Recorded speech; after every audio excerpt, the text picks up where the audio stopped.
Mobile Holmes அப்படின்னா என்ன? நகர்கிற வீடுகளா இல்லை எல்லா மொபைலை வச்சுக்கிட்டே சுற்றி இருக்கிற ஹோமா?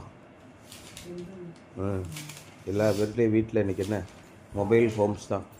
ஆளுக்கு ரெண்டு மொபைலு. ஒருத்தர் அன்றைக்கி டாக்ஸி டிரைவர் பார்க்குறேன், 4 மொபைல் வச்சுருக்கான். இங்கே எல்லாத்தையும் ஆன் பண்ணி பார்த்துக்கிறான். எதுக்குன்னே தெரியல. நான் அவ்வளோ பரபரப்பாக வேறு ஆப் இருக்குமோ, அந்த ஆப்பில் எதுனா ஆர்டர் வருதான்னு பார்த்துட்ருக்காமல.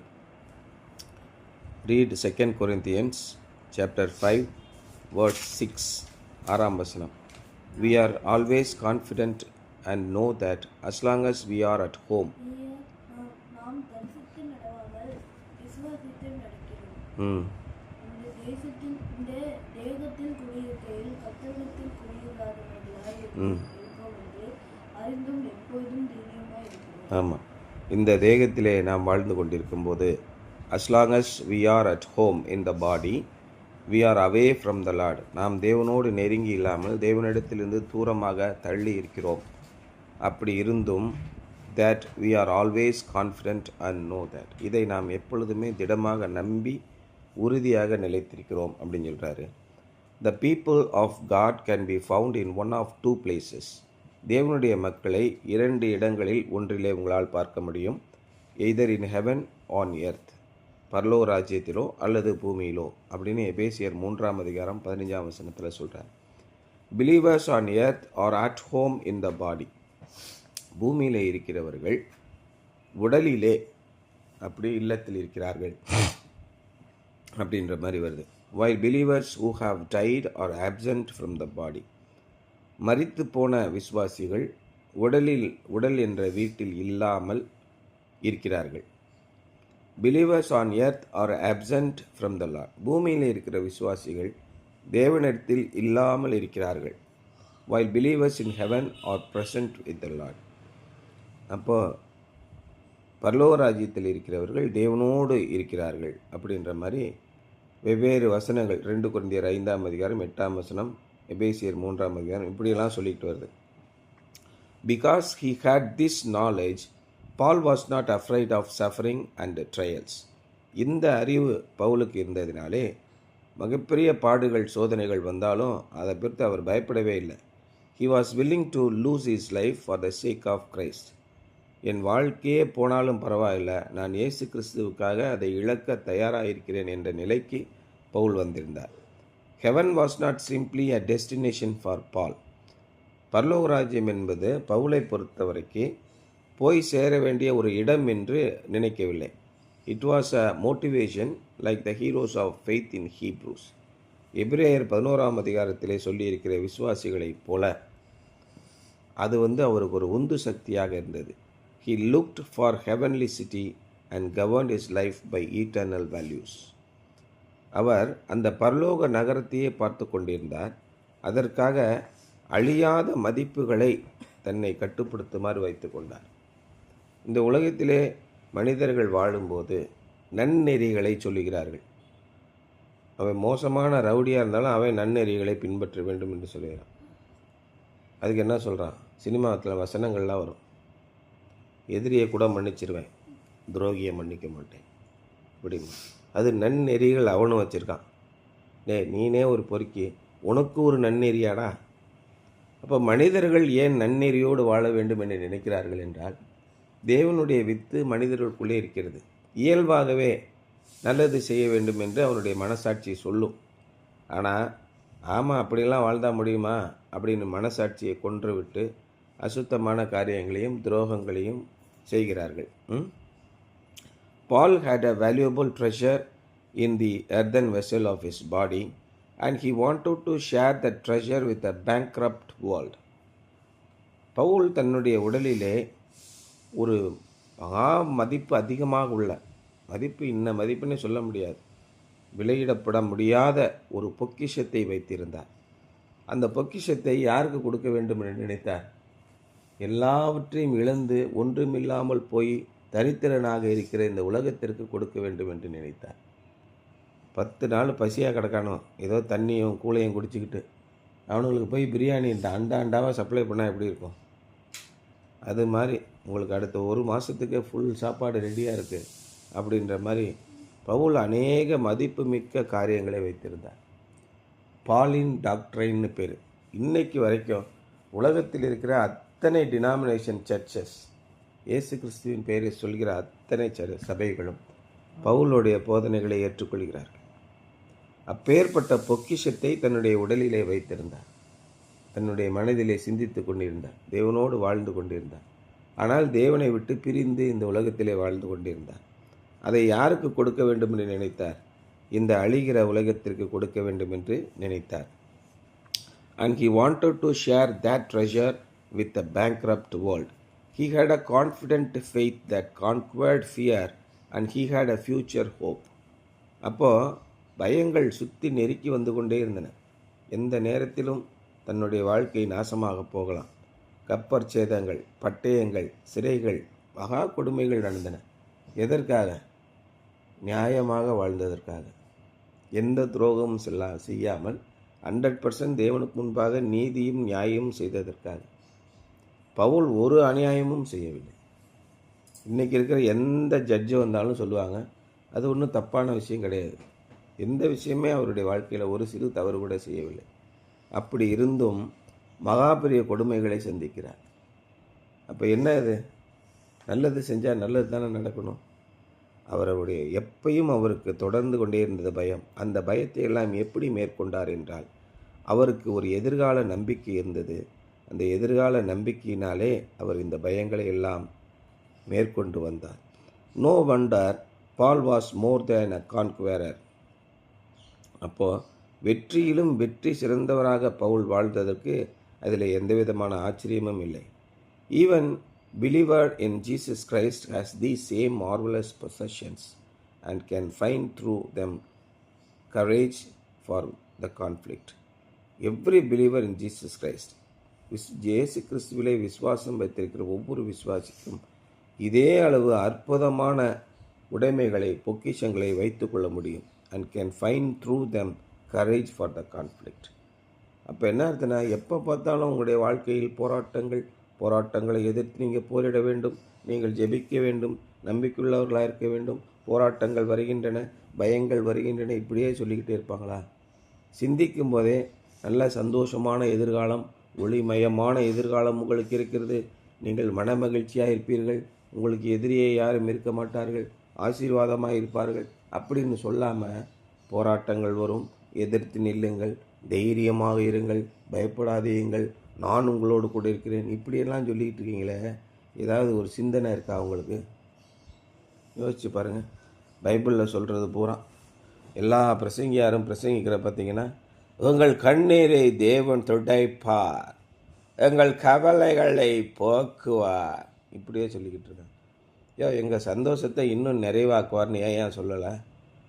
உங்களுக்கு கவலையே வராது, நீங்கள் மகிழ்ச்சியாக இருப்பீர்கள், எப்பொழுதும் சந்தோஷமாக இருப்பீர்கள். ஏன் இப்படி சொல்லலை? ஏன்னா போராட்டங்கள் மனிதனுக்கு வந்துக்கிட்டே இருக்கும். சினிமா படத்தில் கரெக்டாக சொல்லுவான். அந்த காமெடி நிகழ்ச்சிகளில் பார்த்தீங்கன்னா, ஏண்டா என்கிட்ட சரசம் ஆடுறதுக்குனே உங்கள் அப்பா அத்தை அவங்கள பெற்று விட்டாளாடா அப்படின்னு வடிவேலு சொல்லுவான். ஏன்? ஒவ்வொரு மனிதனுக்கும் தொடர்ச்சியாக துன்பங்கள் வந்து கொண்டே இருக்கின்றன. அவை எப்பேற்பட்ட இதாக இருந்தாலும் சரி. நேற்று பார்த்தீங்களா, கலாநிதி மாறனுக்கும் தயாநிதி மாறனுக்கும் பிரச்சனை. தயாநிதி மாறன் கலாநிதி மாறன் மேலே கோர்ட்டில் கேஸ் போட்டிருக்கான். என் சொத்தை எல்லாம் அபகரிச்சிட்டான் அப்படின்னு. 2 பேரும் ஒரே தாயின் வயிற்றில் பிறந்தவர்கள் தான், மிகப்பெரிய கோடீஸ்வரர்கள் தான். 1000 கோடி 2000 கோடி 5000 கோடிக்கு மேலே சொத்து இருக்குது, மிகப்பெரிய பிஸ்னஸ் சாம்ராஜ்யம் இருக்குது. இருந்தாலும் என்னாச்சு? அவனுக்கு என்னை விட 500 கோடி கூட இருக்குது, அதை பிடுங்காமல் விட மாட்டேன். ஏன் உங்கள்கிட்ட இருக்க 1500 கோடி பத்தாது? அவன் ஒருத்தன் தானே உட்காந்து வேலை செஞ்சான், நானும் தான் வேலை செஞ்சேன், நீ மத்திய அமைச்சராக இருந்தே அவன் சும்மா தானே இருந்தான். இதெல்லாம் யோசிக்க மாட்டாங்க. ஏன்னு கேட்டிங்கன்னா, அவங்களுக்கு பண வெறி. ஏதோ ஒன்று எவனோ கூட இருக்கவன் கொளுத்தி போடுறான், அதை கேட்டு ஒருத்தன் ஆடுறான். அப்போ என்னாச்சு? நல்லா தானே போய்கிட்டு இருந்தது. பணத்துக்கு பிரச்சனை இல்லை, எதுக்குமே பிரச்சனை இல்லை. ஏன் பிரச்சனை வருது? பிரச்சனையை உண்டு பண்ணுறதுக்கே அங்கே 4 பேர் இருக்கான். எல்லா வீட்லேயும் பிரச்சனை இருக்கும். பிரச்சனை இல்லாத வீடே கிடையாது. அதுக்கு தான் தமிழில் பழமொழி என்ன சொல்கிறாங்க, வீட்டுக்கு வீடு வாசப்படிங்க அப்படிமா. வாசப்படி இல்லாத வீடு எங்கன்னா இருக்கா அப்படின்னு. எல்லாருடைய வாழ்க்கையிலும் பிரச்சனைகள் இருக்கும் என்பதை தான் பவுல் தெளிவாக சொல்கிறார், மொபைல் ஹோம்ஸ். நாம் இங்கே இருப்போம், அப்புறம் அங்கே போயிடுவோம். நம்ம நடந்து நடந்து போய்கிட்டே இருக்கோம். நாம் ஒரு இல்லம், நம்முடைய உடல் ஒரு இல்லமாக இருக்கிறது. இப்போதைக்கு நம்ம அதில் வசிக்கிறோம். திரும்ப நம்ம எங்கே போயிடுவோம்? பரலோக ராஜ்யத்துக்கு போயிடுவோம். இந்த உடலை விட்டு போய்விடுவோம் அப்படின்னு சொல்லி ஒரு நம்பிக்கை இருக்குது, கிறிஸ்தவ நம்பிக்கை. மறுபடியும் இயேசு கிறிஸ்து வரும்போது நம்மளை மறுபடியும் வீட்டோடு எழுப்புவார் என்பது தான் இந்த நம்பிக்கை. அப்படி இருக்கும்போது நீங்கள் மிகப்பெரிய நல்ல குணாதிசயங்களை கொண்டிருக்க வேண்டும் என்றால் உங்களுக்கு தொல்லை கொடுக்குறக்குனே 10 பேர் வருவான். நல்லா வேலை செஞ்சுக்கிட்டே இருந்தோம்னா நம்மளை கிண்டி கிழங்கெடுக்கிறதுக்குனே 2 பேர் வருவோம். நல்லா சும்மா கார் கடியில் படுத்துட்டு மெக்கானிக் வேலை மாதிரி காட்டுவான் மாதிரி அவனை எவனும் கேட்க மாட்டான். மக்களை ஏமாற்றுகிறவர்களை ஒன்றும் கண்டுக்கிறாமல் போயிடுவான். நல்லா உழைக்கிறவனை தான் கேள்வி கேட்பான். இந்த மாதிரி சமூகத்தில் நிறைய இடங்களில் நடக்கும். ஏன்னா அதுக்கு ஒரு இது இருக்குது, காய்க்கிற மடை தானே கல்லடி படும் அப்படின்னு ஒரு பழமொழி இருக்குது. காய்க்காத மரத்தை எவனும் பார்ப்பான், ஒன்றும் காய் இல்லைன்ட்டு போயிட்டே இருப்பான். நிறைய காய்ச்சிருச்சுன்னா கல்லை விட்டு அடித்து அந்த காயை உடைப்பான். இதுதான் பழமொழி. ஆகவே நன்மைகளை நீங்கள் செய்தீர்கள் என்றால், மக்களுக்கு பயன்படும் காரியங்களை நீங்கள் செய்தால் உங்களை எதிர்ப்பார்கள். ஏன்டா அவன் நல்லா தாண்டா செஞ்சுக்கிட்டு இருக்கான், ஏன்டா அவங்கள சண்டைக்கு போகிறான்? இல்லை அவன் சரியில்லை, அவன் வேறு எதுக்கோ செய்கிறான்மா. இந்த மாதிரி உங்களுடைய உலகத்திலே பாடுகள் வரும்போது பவுலுடைய அற்புதமான சிந்தனைகளை கை கொள்ளுங்கள். உங்களுடைய நோக்கம் எதிர்கால இல்லத்திற்காக இருக்க வேண்டும். நீங்கள் எதை செய்தாலும் அதை தேவனுடைய மகிமைக்கென்றே செய்யுங்கள். அதான் சிந்தனை. இந்த உலகத்திலே தற்காலிக உலகம். நாங்களும் உங்களை மாதிரி தான் இருந்தோம், இங்கிட்ட ஓடிக்கிட்டு இருந்தோம். இப்போ தான் +2 படித்த மாதிரி இருக்குது. அதுக்குன்னு இத்தனை வருஷம் ஓடி போச்சு. +2 படித்து காலேஜுக்கு சேரணும்னு அங்கிட்டு தேடிக்கிட்டு கிடந்தோம். இந்த காலேஜில் சேர்றதா அந்த காலேஜில் சேர்றதான்னு. இப்போ பார்த்தா எங்கே நிற்கிறோம்னே எங்களுக்கே தெரில. காலங்கள் மிக வேகமாக ஓடிவிட்டன. இன்றைய சிந்தனை, something to ponder. How could heaven become more of the motivation for you and not just a destination. பரலோக ராஜ்யத்திற்கு நாம் செல்ல வேண்டும் என்பதற்காக நாம் என்ன செய்யணும்? இந்து மதத்துலேயும் சைவ மதம், ஜைன மதம், சமண மதம், இதிலலாம் என்னென்னா துறவரம். புத்த மதம்லாம் பார்த்திங்கன்னா நீங்கள் மோட்சம் அடையணும், தீட்சை அடையணும் அப்படின்னா இந்த உலக வாழ்க்கையை விட்டு நீங்கள் காவி வேட்டி கட்டிக்கிட்டு கையில் ஒரு திருவோடு எடுத்துக்கிட்டு உலக பற்றற்றவர்களாக போய் எங்கன்னா போய் பிச்சை எடுத்து திங்கணும், இல்லைன்னா போய் ஒன்றும் சாப்பிடாம போய் அது பேர் என்னது, தவம் புரிஞ்சிடணும். இதை தான் மோட்சத்தை அடைவதற்கான வழின்னு பல மதங்கள் சொல்கின்றன. ஆனால் பவுல் என்ன சொல்கிறாரு? அப்படி இல்லை, நீங்கள் இந்த உலகத்திலே வாழும்போது நன்மை செய்யுங்கள். இயேசு கிறிஸ்து நன்மை செய்கிறவராக இந்த உலகம் முழுவதும் சுற்றுக்கொண்டார். என்ன நன்மை செய்யணும்? யாரெல்லாம் இந்த உலகத்திலே கஷ்டப்படுகிறார்களோ, இந்த சிறியரில் ஒருவனுக்கு ஒரு கலசம் தண்ணீர் கொடுத்தவன் எனக்கே கொடுத்தான். நான் தாகமாக இருந்தேன், எனக்கு தண்ணீர் கொடுத்தீர்கள். நான் பசியாக இருந்தேன், எனக்கு சாப்பாடு கொடுத்தீர்கள். நான் உடை இல்லாமல் இருந்தேன், எனக்கு உடை வாங்கி கொடுத்தீர்கள். நான் நோயாளியாக மருத்துவமனையில் படுத்திருந்தேன், நீங்கள் வந்து என்னை பார்த்தீர்கள். நான் செய்யாத குற்றத்திற்காக காவலில் இருந்தேன், நீங்கள் என்னை வந்து பார்த்து என்னுடைய துக்கத்திலே எனக்கு ஆறுதல் சொல்லீர்கள். இந்த காரியங்களை எல்லா மக்களுக்கும் செய்து கொண்டிருந்தால் பரலோக ராஜ்யத்துக்கு போகும் வழி அதுதான். துறவரம் புரிவதோ தவம் இருப்பதோ அல்ல. இந்த உலகத்திலே நீங்கள் வாழும்போது நடமாடும் இல்லங்களாக நீங்கள் இருக்கிறீர்கள், மொபைல் ஹோம். அந்த இல்லத்திலே இருந்து அநேகருக்கு நீங்கள் உணவளியுங்கள், தாகமுள்ளவர்களுக்கு தண்ணீர் கொடுங்கள். இதுதான் பரலோக ராஜ்யத்தை வைத்த நீங்கள் சிந்திக்கிற ஊக்கமாக இருக்க வேண்டுமே ஒழிய பரலோக ராஜ்யத்துக்கு செல்ல வேண்டும் என்பதற்காக கூப்பாடு போட்டு கொண்டு இருக்கக்கூடாது. ஒரு நாளைக்கு 3 மணி நேரம் 4 மணி நேரம் முழங்கால் படியிட்டு அல்லேலூயா என்று துதித்து கொண்டிருப்பது அது இல்லை அப்படின்னு சொல்லிட்டார். தேவனுக்கு முதலிடம் கொடுக்க வேண்டும். காலையில் தூங்கி எந்திக்கும் போதே ஆண்டவர் இடத்தில் போய் பேசுங்கள், ஜெபியுங்கள், ஆண்டவரோடு கூட வாழுங்கள். நீங்கள் நிற்கும் போதும் நடக்கும் போதும் உட்காரும் போதும் படுத்து கொள்ளும் போதும் அவரிடத்தில் பேசி கொண்டிருங்கள். நீங்கள் செய்கிற எல்லா காரியத்திலையும் அவரை முதலாவது வையுங்கள். அப்பொழுதுதான் வெற்றி கிடைக்கும். பரலோக ராஜ்யம் என்பது இந்த வாழ்க்கையிலே நமக்கு ஒரு ஊக்கமாக இருக்க வேண்டும் ஒழிய அங்கே தான் போகணுன்றக்காக ஒரு டெஸ்டினேஷன் அல்ல. அதுக்காக நம்ம இப்பயே பரலோக ராஜ்யத்துக்கு போய்டுவோமா? இன்றைக்கி நைட்டு தான் இந்த ஆந்திர பிரதேசத்தில் ஒரு ப்ரொஃபஸர், உங்களுடைய பிள்ளைகளை கழுத்தை எரித்து கொன்று விட்டால் உங்களுக்கு மிகப்பெரிய சொத்து காத்திருக்கிறது. அவர்கள் மறுநாளிலே உயிரோடு வந்து விடுவார்கள். அதற்காக அவங்க ஜாதகத்தில் எழுதியிருக்குன்ட்டான். 2 பேரும் ஐஐடி ப்ரொஃபஸர்ஸ். உலகத்திலே மிகச்சிறந்த படிப்பு என்ன? ஐஐடி படிக்கிறவன். அவன் தான் அதிக புத்திசாலியான். புருஷனும் ஐஐடி ப்ரொஃபஸரு, பொண்டாட்டியும் ஐஏஎஸ் ப்ரொஃபஸர். எவ்வளோ அறிவு வளர்ந்துருக்கு பார்த்தீங்களா? 2 பெண் குழந்தைகளை 19 வயசு, 20 வயசு, 21 வயசு கழுத்தை அறுத்து கொன்றார்கள். நரபலி கொடுத்தார்கள் ஆந்திர பிரதேசத்தில். 2 பேரும் கைதாகி இப்போ கம்பி 1, கம்பி 2, கம்பி 3 கம்பி எண்ணிக்கிட்டு இருக்காங்க. எவ்வளோ கேடுகட்ட காரியங்களை செய்கிறார்கள். அநேக கிறிஸ்தவர்கள் இதைத்தான் செய்கிறார்கள். பரலோக ராஜ்யம் போக வேண்டும் என்பதற்காக பக்கத்தில் இருக்கவன்ட்ட பேச மாட்டான். நேராக ஆண்டவரை பார்த்து அல்லேலூயா அல்லேலூயா அல்லேலூயான்னுக்கிட்டு இருப்பான்.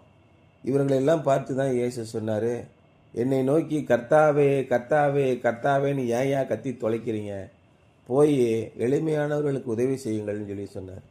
அவர்களைத்தான் எனக்கு பிடிக்கும் என்று சொன்னார். பரலோக ராஜ்யத்தை பற்றிய உங்களுடைய கனவு உங்களுக்கு ஊக்கமாக இருக்கிறதா, அல்லது அது ஒரு போய் சேரும் இடம் என நினைத்து அதற்கான வழிகளில் போய்க் கொண்டிருக்கிறீர்களா என்பதுதான் இன்றைய சிந்தனை. நல்லா யோசிச்சு பாருங்கள்.